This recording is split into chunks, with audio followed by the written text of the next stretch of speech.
एक स्त्री के लिए पति किन कारणों से महत्वपूर्ण माना जाता है? मित्रों, किन कारणों से एक पुरुष स्त्री पर अपना अधिकार स्थापित करता है कि वो उसकी पत्नी है, और स्त्री कब मानती है कि वो उसका पति है? स्त्री पुरुष के बीच विवाह संस्कार उन्हें पति पत्नी होने का एक प्रमाण पत्र देता है कि जाओ, आज से तुम पति और पत्नी के रूप में रहो। लेकिन वास्तविक पति पत्नी तो वे तब बनते हैं जब पुरुष अपने धर्म को और स्त्री अपने धर्म को बड़ी निष्ठा के साथ निभाते हैं। वे एक दूसरे के लिए कुछ ऐसा करते हैं कि पुरुष की आत्मा और स्त्री की आत्मा ये स्वीकार कर लेती है कि ये मेरा पति है, ये मेरी पत्नी है। तो मित्रों, आज की जानकारी आपके लिए बहुत ही महत्वपूर्ण होने वाली है। बने रहिए हमारे साथ इस वीडियो में, वीडियो की समाप्ति तक। बहुत समय पहले की बात है, किसी नगर में एक सद्गुणी ब्राह्मण रहता था। नाम था व्रजवल्लभ। अनुपमा नाम की एक सुंदर कन्या थी।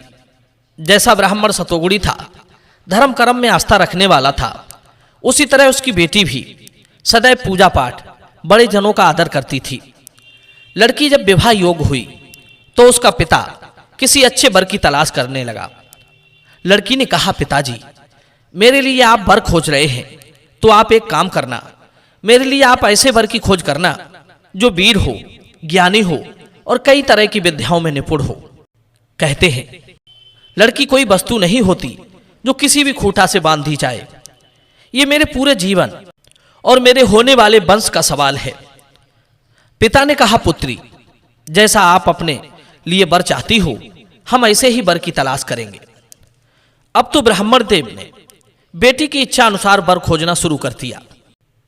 एक दिन की बात, एक योग्य ब्राह्मण कुमार ने सुना कि ब्रजवल्लभ की कन्या बड़ी सुशील और रूप गुण यौवन में संपन्न है। तो वो स्वयं चलकर ब्रजवल्लभ के पास आया और अपने लिए उनकी कन्या का हाथ मांगने लगा। तब पिता ने कहा, हे ब्राह्मण कुमार, मेरी बेटी की मांग है कि जिस पुरुष में ये गुण होंगे वो उसी को वर रूप में ग्रहण करेगी। पहला गुण, वो वीर और साहसी हो। दूसरा गुण, बुद्धिमान हो। तीसरा गुण, कई तरह की विद्याओं में निपुण हो। आप अपना गुण बताइए, क्या आप में इनमें से कितने गुण विद्यमान हैं? तब वो ब्राह्मण कुमार कहता है, हे महानुभाव, मैं कई तरह की विद्याओं में कुशल हूं। मेरे जैसा आपकी बेटी को कहीं वर नहीं मिलेगा। तब लड़की का पिता कहता है कि आप अपनी विद्याओं से क्या क्या कर सकते हो, कुछ अपनी विद्या का प्रदर्शन करके दिखाओ, हमारी बेटी देखना चाहती है। तब उस ब्राह्मण कुमार ने अपनी विद्याओं के बल से एक आकाश में उड़ने वाला रथ तैयार किया। उसने तुरंत कन्या के पिता को रथ में बैठाया और उन्हें लेकर पृथ्वी से ऊपर के लोकों में घुमाने लगा। स्वर्ग लोक का भी दर्शन कराया। ब्राह्मण ब्रजवल्लभ उसकी इस कला से बड़े प्रभावित हुए। उन्होंने ब्राह्मण कुमार को वचन दिया कि वो अपनी बेटी का विवाह तुम्हारे साथ ही करेगा। इतना सुनकर वो ब्राह्मण अपनी शादी की तैयारी शुरू करने लगा। उन्हीं दिनों की बात है, ब्राह्मण ब्रजवल्लभ का पुत्र एक बार अपने मित्र के गांव गया था। उसने देखा कि मित्र के गांव में एक बहुत ही योग्य ब्राह्मण कुमार है, जो देखने में भी सुंदर है, बल बुद्धि में भी तेज है और अपने अस्त्र शस्त्रों का प्रदर्शन कर रहा था। ऐसा लग रहा था जैसे कोई वीर बहादुर हो। उसकी विद्या से प्रभावित होकर ब्रजवल्लभ के पुत्र ने उसी नौजवान के साथ अपनी बहन का विवाह तय कर दिया।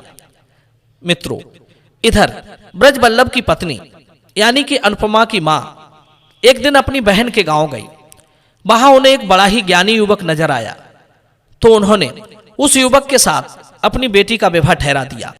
अब जब वे तीनों इकट्ठे हुए तो उन्होंने एक दूसरे को बताया कि हमने बेटी के लिए वर ढूंढ लिया है और विवाह की तारीख भी निश्चित कर दी है। लड़के ने कहा, पिताजी, मैंने भी एक अस्त्र शस्त्रों में कुशल युवक के साथ बहन का विवाह तय कर दिया है। ब्राह्मण बोला, मैंने भी एक विद्यावान युवक को देखकर उसके साथ बेटी का रिश्ता तय कर दिया है। अब तो तीनों की बातें सुनकर वे तीनों ही चिंता में पड़ गए कि अब क्या होगा। अब तो 3-3 बारातें द्वार पर आएंगी। बेटी है, कोई वस्तु नहीं जो तीनों को थोड़ी थोड़ी बांट दी जाए। मित्रों, संयोग से उन तीनों ने विवाह की तिथि भी एक ही ठहराई थी। उधर उन तीनों वरों ने बारात सजाई और निश्चित तिथि को ब्राह्मण ब्रजवल्लभ के द्वार पर पहुंच गए। इधर ब्रजवल्लभ के घर में एक अनोखी घटना घटित हो गई। जिस लड़की का विवाह होना था वो किसी कारणवश घर से गायब हो गई। काफी ढूंढने पर भी उसका पता ना चला। तब कन्या का पिता बड़ा बेचैन हुआ। हाथ जोड़कर वो उस ज्ञानी वर से बोला, हे ज्ञानी जी, बेटी का कहीं पता नहीं चल रहा है, विवाह संपन्न कैसे होगा? कृपया आप अपनी ज्ञान दृष्टि से देखकर बताइए कि हमारी बेटी कहाँ है, अचानक कहाँ गायब हो गई? बेटी होगी तभी तो विवाह होगा। लड़की के गायब होने की खबर सुनकर तीनों दूल्हा भी चिंता में पड़ गए। तब उस ज्ञानी वर ने अपनी योग विद्या से पता लगाया कि लड़की को एक राक्षस उठाकर पर्वत के जंगलों में ले गया है। यह सुनकर कन्या का पिता, भाई, माता, परिवार के सभी लोग बहुत दुखी हुए कि अब उस राक्षस के चंगुल से किस तरह बेटी को बचाएं। प्रिय बंधु, यह देखकर दूसरा वर कहने लगा, आप चिंता ना करो, मेरी विद्या से बनाए गए रथ पर सवार होकर हम अभी उसी राक्षस के पास पहुंच सकते हैं। प्रिय बंधु, इतना कहकर उसने एक उड़ने वाला रथ प्रकट कर दिया। उस पर बैठकर वे तीनों ब्राह्मण कुमार कन्या के पिता को लेकर पहाड़ों के जंगलों में चले गए। वहां एक गुफा से गर्जना करता हुआ वही राक्षस निकलकर आया। उसकी गर्जना से वे सब भयभीत होकर भागने लगे। तब उस तीसरे वर ने, जो वीर था, अस्त्र शस्त्र चलाने में निपुण था, उसने आगे बढ़कर उस राक्षस का सामना किया। दोनों के बीच बड़ा भयंकर युद्ध चला। सब लोग उन दोनों की लड़ाई बड़े गौर से देख रहे थे। लड़ते लड़ते काफी समय बीत गया। अंत में उस वीर युवक ने उस राक्षस का अपने बाणों द्वारा मस्तक काट गिराया। राक्षस धड़ाम से धरती पर गिर पड़ा। इस प्रकार राक्षस को मारकर अनुपमा को लेकर वे तीनों ब्रजवल्लभ के घर आ गए। अब तो उन तीनों में इस बात को लेकर विवाद छिड़ गया कि लड़की को हमने बचाया है, इसलिए वो हमारी पत्नी बनेगी। ज्ञानी बोला, मैंने उसका पता बताया था, इसलिए उस पर पहला अधिकार मेरा है। दूसरा बोला, यदि मैं अपनी विद्या से तेज चलने वाला रथ ना बनाता तो वो राक्षस उस कन्या को कब का खा जाता, इसलिए अनुपमा पर पहला अधिकार मेरा है।